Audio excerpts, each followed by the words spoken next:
Alright everyone, this will be the live commentary for my Scott's Thoughts Smeargle Race Submission. So this is in Pokemon Yellow, and even though I did not end up winning the race, I'm still kind of proud of my time, although I could have gotten it pretty lower, but the race really did not go on for that long, and I was working a lot of the time, so I didn't have time to get in many runs. This was actually my second ever PB, believe it or not. You know, first of all, I really like how when you can put in your name in the overlay, you can see like Speedrunner 028 by the resets. I really like how when you put in a name, it like changes all of the colors and stuff.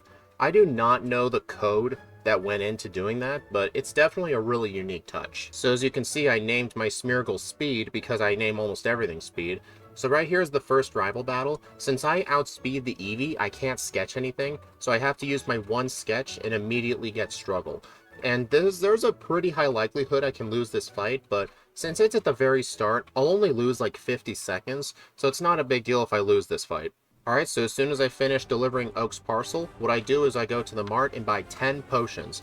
I'm going to be doing a bunch of struggle grinding. You'll see very quickly. So here is how the struggle grinding is going to work.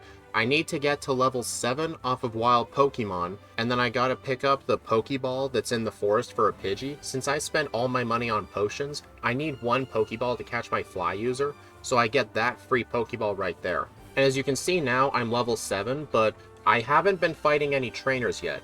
I actually want to just go straight to the mandatory bug catcher, so then I can just take him on, go to the Pewter City Center, and have that as my heal point, and then I can backtrack and get the rest of the bug catchers. Unfortunately though, this bug catcher here, he has the level 10 Caterpie. You can see I already have 3 resets. This fight is actually very inconsistent due to just how much higher level the Caterpie is, and I choose to not fight any of the bug catchers first. Because here's the main thing. My main plan is, yes, I have to go to Pewter, but the main plan is I want to go to the Lightyear Junior Trainer in Brock's gym and sketch the move Scratch off of it while I still outspeed it. Because the Diglett is one of the few things at this point in the game that can outspeed you, so it's a very reliable target to sketching a move off of. And Scott introduced a rule saying you can't use an item to stall out a turn, like you can't use a Pokeball on a wild Pokemon, have it fail, it uses a move and you sketch. Because that's a pretty clever loophole. I mean, I ended up using that loophole for my Leaf Green run with Smeargle. You should check that out if you haven't, by the way. So I can definitely understand why he banned it, because it does make sketching the first move a lot harder. So as you can see right here, I am now at the Lightyear's Junior Trainer. It uses Scratch, and then I sketch Scratch. So Scratch is a 60 base power move with Stab. So wait, no, it's 40 base power, and with Stab, that makes it 20. So what I do here is I defeat the Diglett, and then I just black out right away. But I did not fight any of the bug catchers yet still. Before I go back into the forest to defeat more bug catchers, I'm going to blackout train on this guy for as long as I can. Because this guy, his Diglett gives around 190 or so XP, and that's really, really good. That's the equivalent of like 4 or 5 wild Metapods, and you're not guaranteed to find Metapods in the forest anyway. So I want to do this as long as I can, and then after that, I can defeat the rest of the bug catchers. Alright, and as you can see here, this is actually my last battle against this guy. Normally, I'm around level 13 by the time I end up winning, but I get a little bit of unlucky and lucky at the same time. I was able to beat him a level lower, but now that means I won't be 13 going into the bug catchers.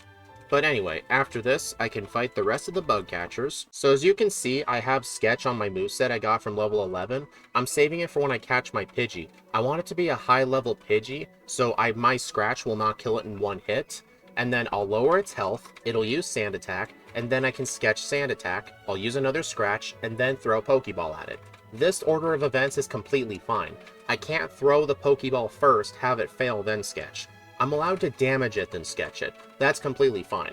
Because the thing is, finding out a consistent way for Brock was honestly very difficult, because every move early on is basically all normal type moves.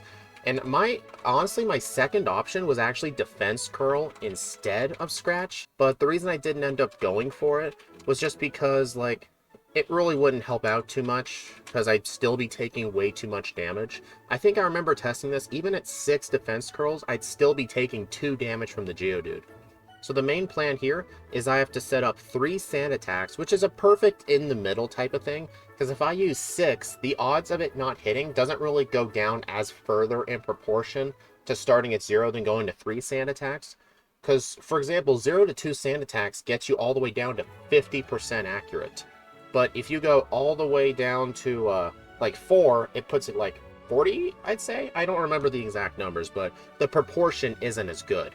So once I defeat the Geodude, I then have to take on the Onix. Luckily, since I outspeed the Onix, I don't have to worry about getting stuck in Bide. But the problem is, as you see here, I can run out of sand attacks. So I have to hope here that I just get lucky. It goes for a last minute Bide, and luckily I was able to knock it out and beat this on the first try. Because the thing is, I've been planning a bunch of runs, like, if I get a bad Brock, I'll pretty much just start over. He's really one of the hardest fights in the entire run. Okay, Route 3 here towards Mount Moon is nothing really special. I have Scratch, so I just spam it on pretty much everything. Alright, as soon as I get into Mount Moon, I like to fight this Super Nerd right here. The reason I like to fight this Super Nerd pretty much almost every run is because at this point in the game, like, each of his Pokemon give at least 200 XP, so it's a lot of experience for this point in the game. And then after I beat him, I can get this rare candy right away.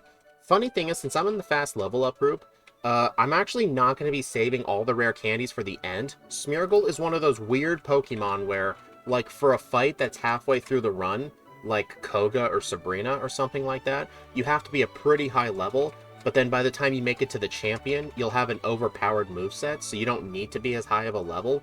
Like, for example, during my Leaf Green run, I only needed to be level 65 or so for the champion, but for Blaine, I actually needed to be level 60, just because of how hard it was. So I actually used a lot of my rare candies before Blaine, or whatever it was. I don't remember the exact details, but it was something along those lines. Alright, the Super Nerd at the end of Mount Moon really does not provide any problems. Neither does Jesse and James. You know, I'm really glad after the whole Parasect race. Like, Parasect really made me fear Team Rocket here.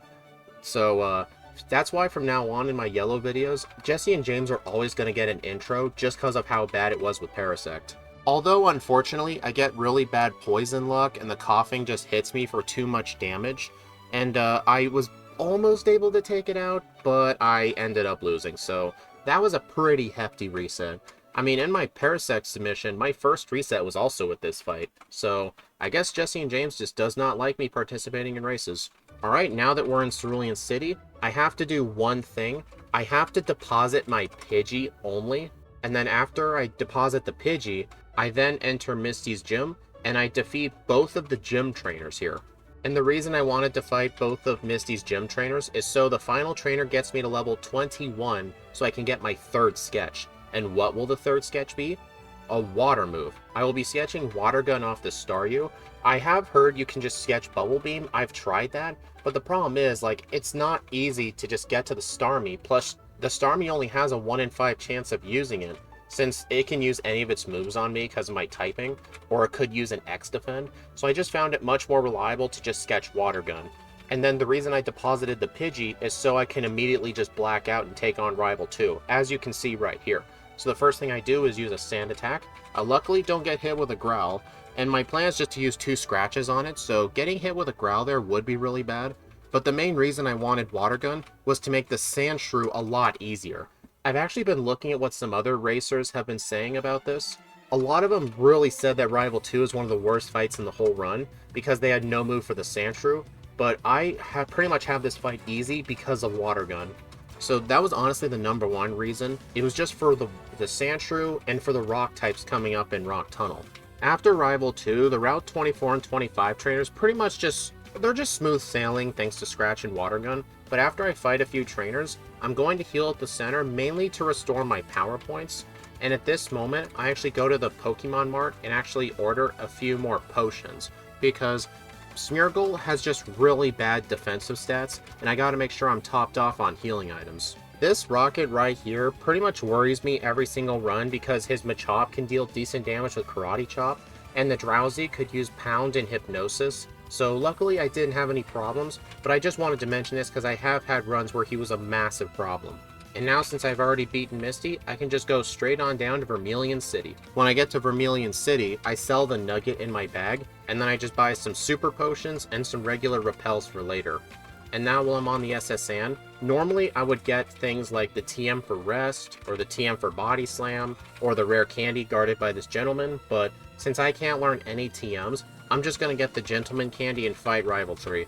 Before I move on to Rival 3, look at this gentleman candy fight. The Ponyta hits me with Ember, and it actually burns me. And you can see I reset. Normally, I have a full restore picked up as an emergency healing item from the underground path. I could actually use it here, but the problem is I already used it before when I was running low on potions and I needed to heal up. So I would have had zero way to heal that burn without going to the Pokemon Center and losing so much time. So I actually had to reset to prevent that burn. Like, I honestly think that's the first time I've ever reset on that guy just because of a burn. Like, it's very, very rare. And whenever I do get burned by it, I usually still have the full restore at this point. Anyway, we're now on Rival 3. This fight is pretty much the same as the Rival 2 battle, except the Rattata and Sandshrew has swapped places. I only just noticed that. So, on Rival 2, the Sandshrew comes out second, but Rival 3 comes out third. So that's like pretty much the only difference between Rival 2 and Rival 3 besides levels. So right here, I get hit with 1 Growl and 3 Leers at this point, and I get hit with a ton of sand attacks. So I'm basically just spamming Water Gun, and I'm constantly missing, and I end up getting a reset here, which was, at the time, it was just really, really painful. And now I can get the HM for cut, leave the ship, and at this point, I can now take on Lieutenant Surge. However, I will not be fighting him yet, because Lieutenant Surge with Scratch and Water Gun and Sand Attack, he's just way too hard at this point, and I do not need to use Fly for a while, so I will actually be backtracking. I'm not sure at the moment of recording this how many other people in the race actually delayed Surge, but I can definitely tell you I'm delaying Surge. So all I did was get the bike voucher, teach Cut and Dig to Charmander, dig back to Cerulean, and I can just move on, do the Rock Tunnel Trainers. But hold up, before I do the Rock Tunnel Trainers, I fought Misty's Gym Trainers. I did not fight Misty. So now I can just spam Scratch and just get rid of her team quite easily. I only had to go to her the first time just to sketch Water Gun, and that's really it. Since this is a Scott's Thoughts race submission, let's talk about the Wrapping Lash Trainer. If this person uses a Stun Spore on you, then the Bellsprout can just spam Wrap and Growth due to the AI. The AI will not use Poison or Sleep Powder, but it will go for Growth and Wrap. So I was really lucky I never once got paralyzed. I did get put to sleep here, but when I'm asleep, the Bellsprout can only just use Growth and Wrap. And luckily, when I'm in Wrap, as you can see right there, I will still wake up during a bind. I will still wake up during a bind, so I will still wake up during a wrap, so it actually doesn't really matter too much. This guy right here in Rock Tunnel with the Cubone and Slowpoke, he's honestly one of the most difficult trainers just because his Cubone has very high defense, it has Growl to mess with me, and then the Slowpoke is just really, really bulky. I was just lucky to barely win on the first try, like that was close. So at this point, I'm supposed to be level 30, so I can use 1 rare candy to get Sketch. But since I'm not level 30, I have to fight a couple of wild Pokemon, which is pretty easy because I have Water Gun for the Geodude especially. And as you can tell by the experience bar under the level, I'm 1 Pokemon away from level up, level 30. So now I just use 1 rare candy, and I get to 31 to sketch my next move. And what will that move be, you may ask? On the next Pokemaniac trainer, I will be using Sand Attack until the Slowpoke uses the move I want to sketch, Confusion. This will be my main attacking move for the rest of the game. I'm pretty much rolling with a special attacking Smeargle. So Confusion is going to be on my final moveset, while Scratch, Sand Attack, and Water Gun will end up getting replaced. I'm only going to get 3 more sketches because the 71, 81, 91 sketches are just way too far away. And one thing I've noticed when doing this compared to the Leaf Green one, which I already did, I actually ended up doing the run before Scott ever announced Smeargle, so that just happens to be a coincidence, because I had to do it as a punishment from an old collab video a long time ago. So anyway, in Leaf Green, I was able to use the move relearner to reteach Sketch. So I was able to get like 8 instances of Sketch while only being level 65. But in Pokemon Yellow, there is no move relearner, so I'm not going to be able to relearn Sketch. And I ended up almost dying there to self-destruct. I don't really know how that's possible because it's 4 times weak to Water Gun. And then I realized how. Smeargle's offensive capabilities are just pure trash. That's the answer. They're just pure trash. Other than that though, everyone in Rock Tunnel was easy, so I'm now on my way to Celadon City, but before I enter Celadon City, I want to fight this guy right here. We basically just call him the Muck guy, because he has a Grimer, a Muck, and a Grimer. This guy actually gives very good XP. See, this one Muck gives you 739 XP, and I do run out of confusions, but luckily I have plenty of scratches and water guns, so it's not that big a deal.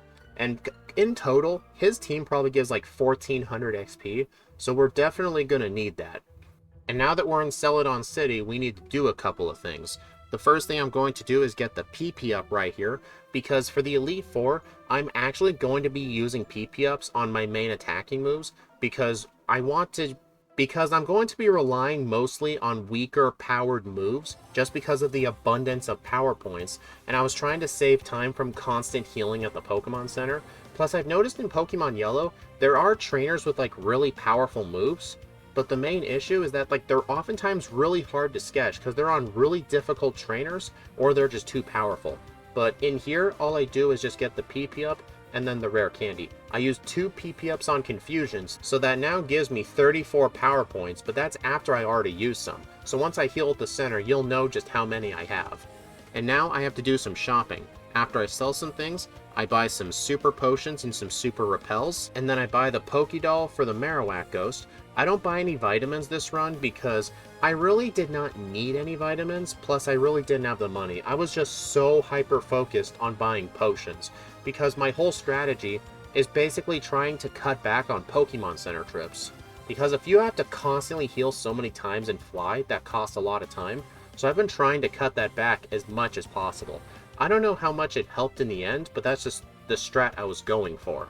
And then after I get Fly, I have to walk through Saffron City down to Vermilion because I can't delay Surge any longer. Because I want Fly so I can get Fly from him, and then I can go to Lavender Town and fight the rival.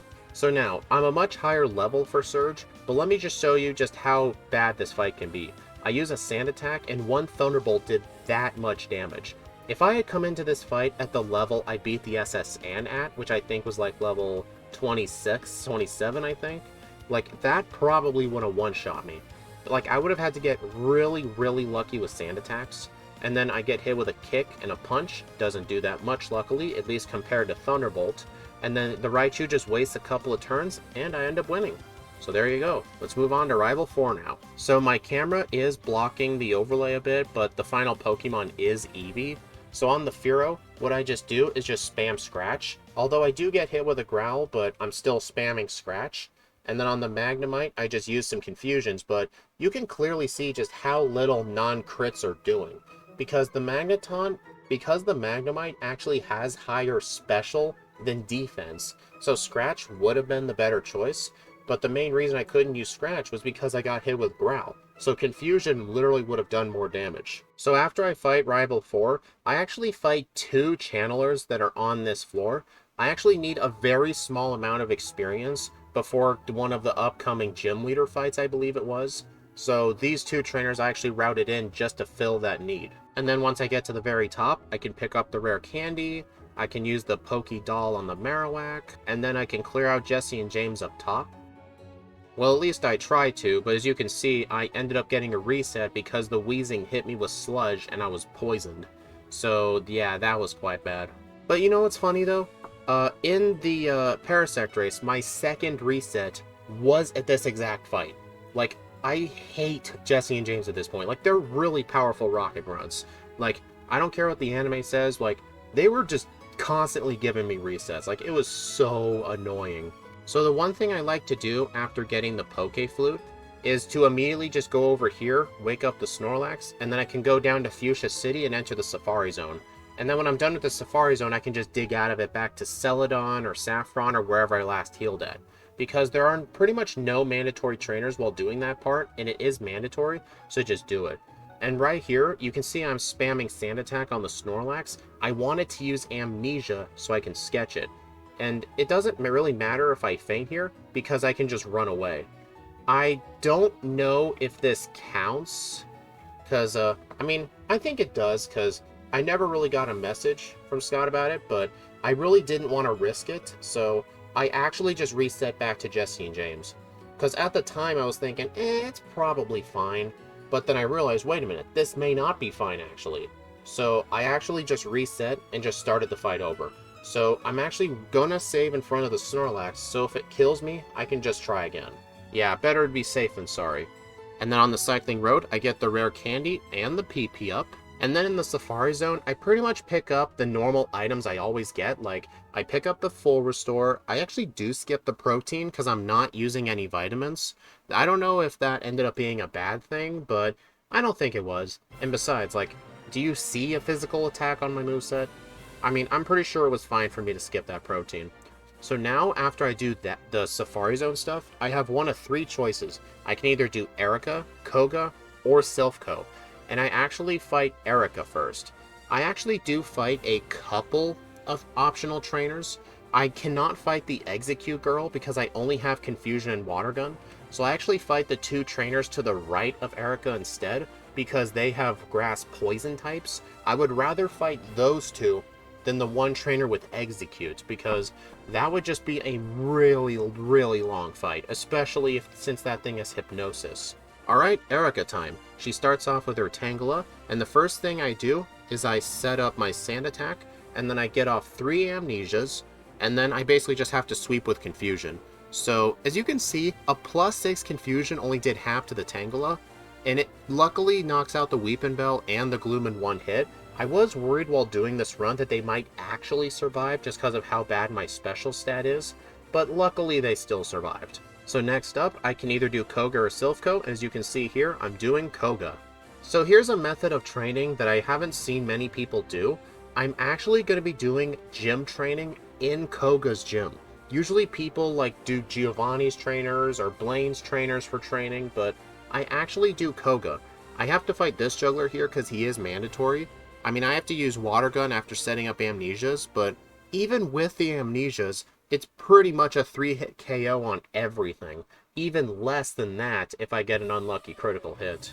But I still end up winning, so the next guy I fight is this guy, because he has an Arbok, Sandslash, and an Arbok.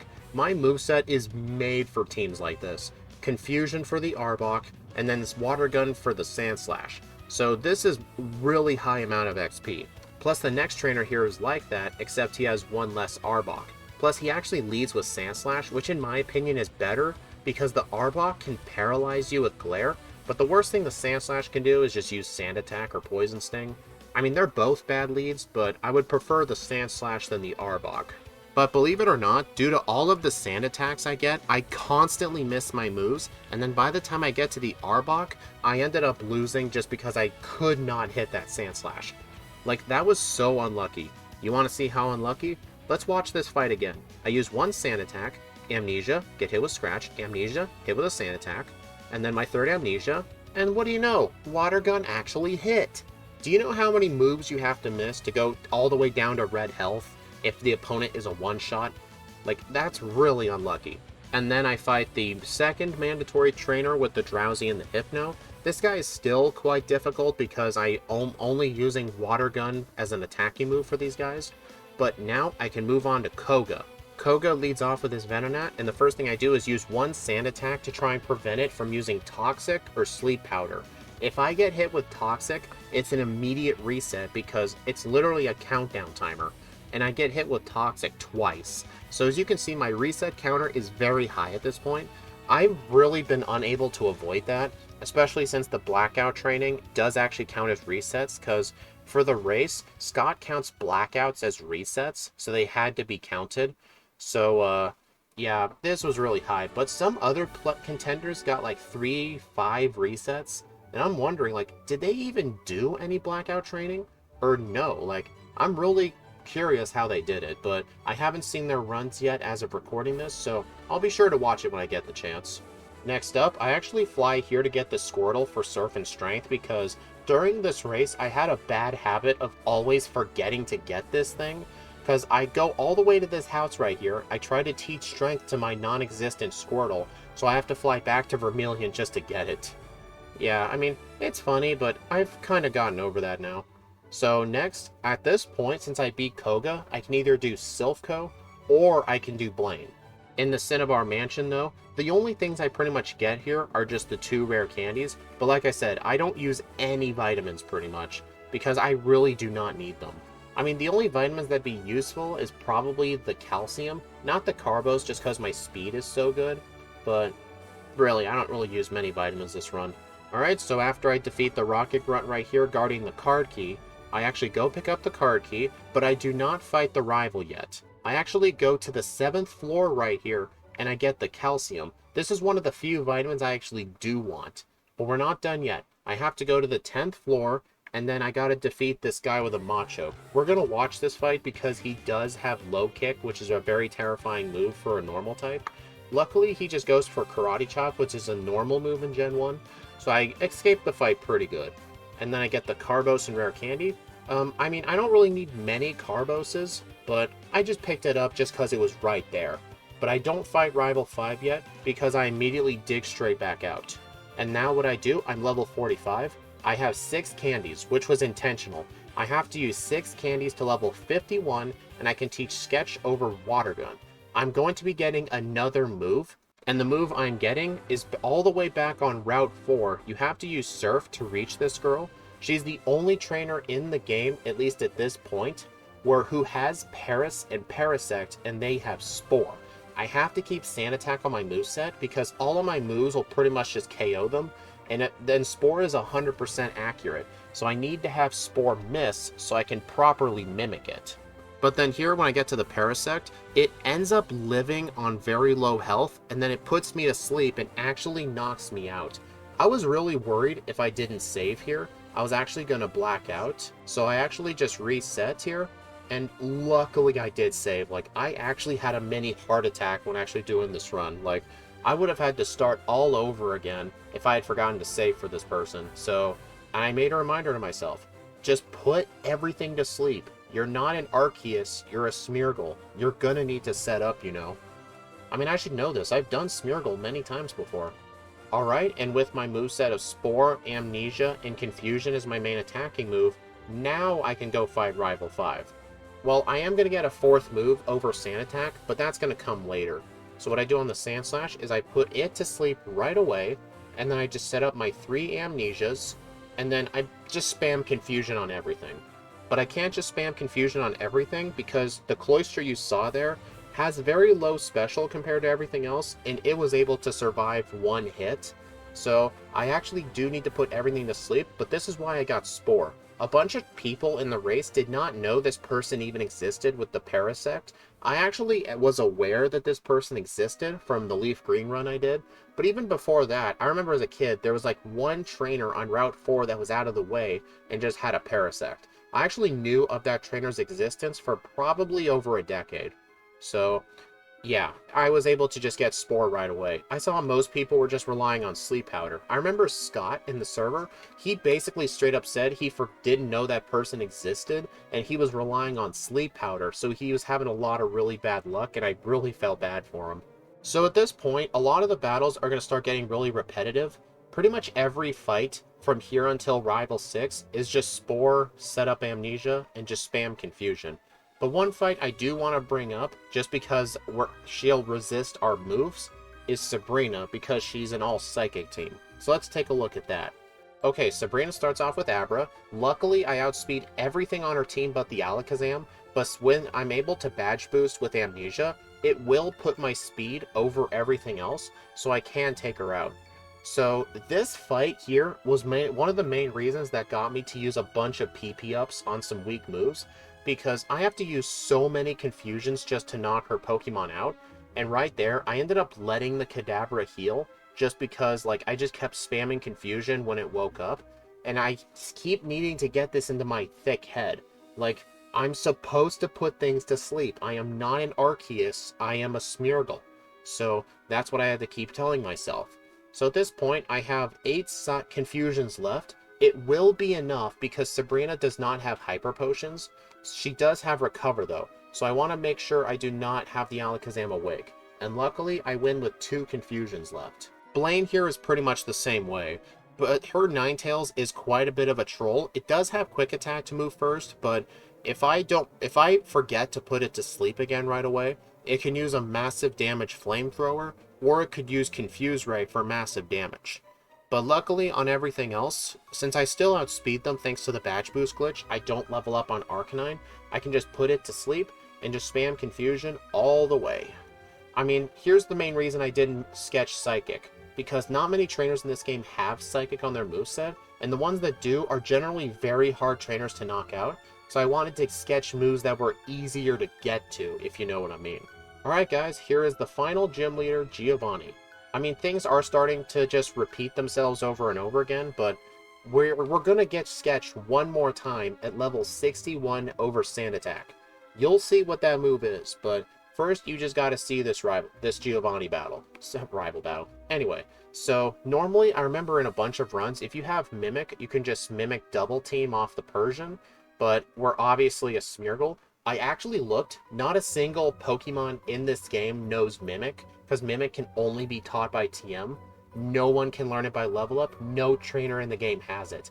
Can you imagine if there was a trainer in the game whose Pokemon had Mimic? Like, oh my god. Like, Smeargle could basically just use whatever move it wanted. Plus, this is yellow version where the enemy trainers have better moves. So, like, that would honestly be really fascinating if I could get Mimic, but oh well. Anyway, here's the last rival battle before the league, and before we'll get our final sketch.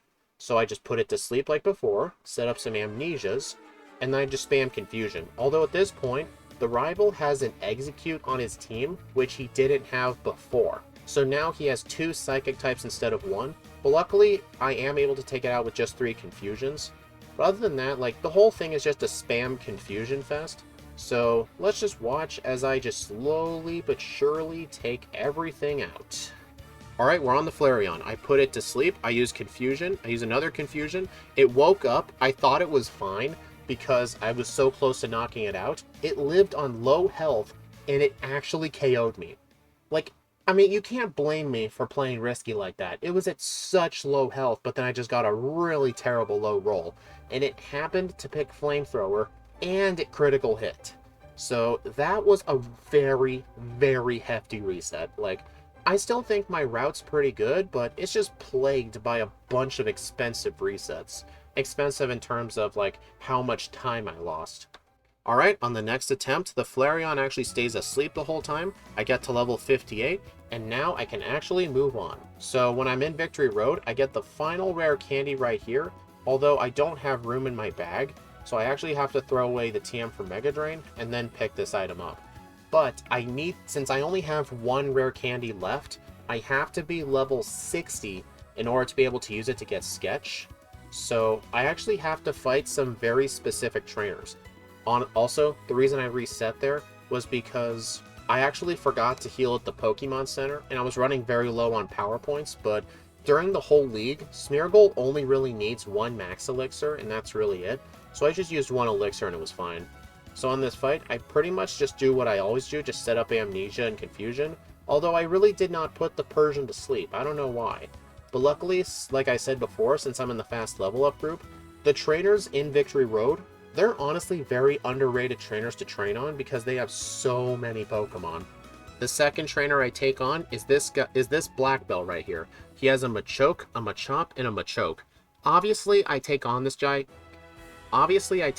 guy because all of his Pokemon are weak to Psychic moves, so it was going to be very easy to take out. And at this point right here, I almost get to level 59. We're not there yet, but we're getting close. So after I solve the puzzle on this floor, these 2 trainers right here are actually the final 2 trainers that'll get me to level 60. So this trainer first has a Bellsprout, Weepin' Bell, and Victory Bell. They're all weak to Psychic. I can just use Spore, set up Amnesia, and then just sweep away with Psychic. Oh, or not Psychic, but Confusion. I mean, it wasn't even a 2-hit on the Bellsprout. Psychic would have been a 1-hit with, against the Bellsprout, but like I said, wait, the Weepin' Bell got knocked out? I think the Bellsprout must have been a crit or something. Oh well. So right here, you can see I'm basically halfway through level 59, so this is the last trainer. He is more difficult. He has a Kingler, Tentacruel, and a Blastoise. I have to put the Kingler to sleep, set up Amnesia. Luckily, it has very, very bad special, so a Confusion should knock it out, which it does. The Tentacruel does have good special, but in Modern Gens it has good special defense, so it is able to survive a confusion, and then the Blastoise is pretty much just a 2-hit either way. And now I am at level 60, so what I can do now is use my final rare candy and teach Sketch over Sand Attack. So now that we've done everything we can before the league, let's go to the final 5 trainers. Let's do this shit. We enter the Lorelei battle with Sketch on our moveset, and the first thing I do is just set up my Amnesias, and I want to get a move off of this Dewgong. It unfortunately isn't using the move I wanted to, so I just immediately reset because I'm very limited with my power points, so I do not want the Dewgong just randomly just spamming moves on me. Plus, I happened to get a speed drop, so I had to reset because I cannot get a speed drop on this fight. So I just keep using Amnesia, and then I use Confusion because Confusion was never going to be a one-hit KO anyway. But unfortunately, I take it out before I could Sketch Aurora Beam. Like, I wanted Aurora Beam, but luckily, there are other Pokemon on Lorelei's team that have it, but I ended up just resetting just because the Cloyster was being a real piece of garbage. But luckily, right here, I actually get it to use Aurora Beam, I can actually Sketch it, and now I can defeat the rest of our team quite easily. I can use Confusion on the Dewgong and the Cloyster, and then Aurora Beam is actually better on the Slowbro. See, 32 power Aurora Beam versus 25 for Confusion. So they're both resisted, they both don't get stabbed, so normally the higher base power wins. And the same thing on the Jinx too. So yeah, that's not the main reason I actually sketched Aurora Beam. The reason I sketched Aurora Beam, you'll actually see on the champion fight. Because I originally was going to sketch something else, I don't remember what, but then I ended up changing my mind to Aurora Beam. So the Lapras here, it's slow but sure death. I just have to keep remembering to put it to sleep.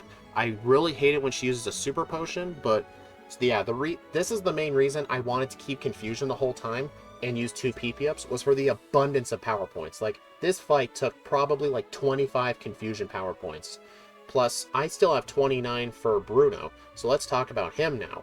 I mean, it's literally Bruno, so I just use a Spore, set up Amnesia like before. That's an unintentional rhyme. And then everything is actually going to be a one-hit KO with Confusion. The Onix, the Hitmonchan, the Hitmonlee, the Onix, and let's see if the Machamp will be. Nope. I was really scared for a sec because this thing does have Submission, which probably would have KO'd me, but luckily it went for Karate Chomp instead. Alright, so now let us move on to the third Elite Four member, Agatha. Alright, she leads off with Gengar, and the first thing I do is put it to sleep with Spore. Although I don't have many Spore PP yet, I really should have used my Max Elixir here, but I really did not need to use that many because the main plan is just to set up Amnesia and just destroy everything with Psychic. So let's see, I use Aurora Beam on the substitute just to save power points. I get hit with a very pathetic Mega Drain, and then the Gengar goes down. Next up is the Golbat, goes down to 1 Confusion, then the Haunter. I'm actually surprised the Haunter lived, but the Golbat didn't. It's probably because Golbat has a much higher, or it's because Haunter has a much higher special stat, so that's probably why.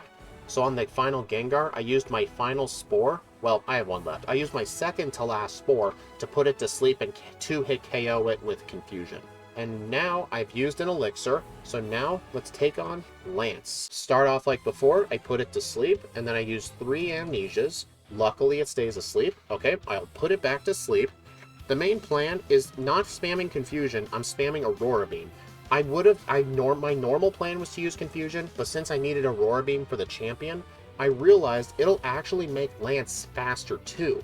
Plus, his Aerodactyl can get one-shot by it. So that just happened to be a happy coincidence.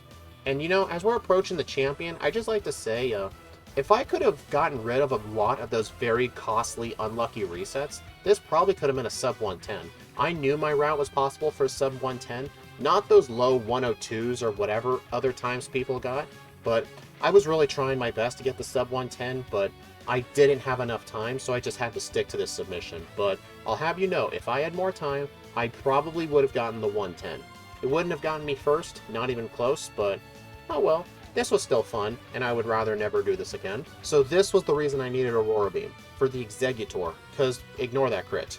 Dude, the Aurora Beam is supposed to do half damage to it. The 2 crits was just not a good representation of how good Aurora Beam is. So right here, I'll use 2 Aurora Beams, 3 Aurora Beams. Aurora Beam actually has more power, like dynamic power than Confusion did there, so that's why I used it. But right now I only have one Aurora Beam left. Well, I was going to save it for the Alakazam, and I just remembered I already beat it, so I just have one to spare. So now I can just spam Confusion, but I actually forgot I should have just used my final Aurora Beam because Fire does not resist Ice in this generation, so I could have just done that, but oh well. 115-14 with 27 resets. Yeah, I'm not really too proud of this run. I didn't want to spend my time making a fully edited video, and besides, I'm actually working really hard at the moment to work on, for December. You know how Scott and J-Rose had, like, the month of, like, many videos? Like, J-Rose had the month of J-Rose, Scott had daily uploads. I'm actually doing the same thing now for my Find My Own channel, so I've been really busy doing that. So yeah, I really hope you guys enjoyed this live commentary type of video. I haven't done this in a really long time. Anyways, if you're new here and you came from his channel, just please like and subscribe if you enjoy what I offer. I do solo runs in generations 1 through 5. Scott doesn't even do Gen 4 yet, so if you want to see Gen 4, you came to the right place. So yeah, I will see you all next time. Bye.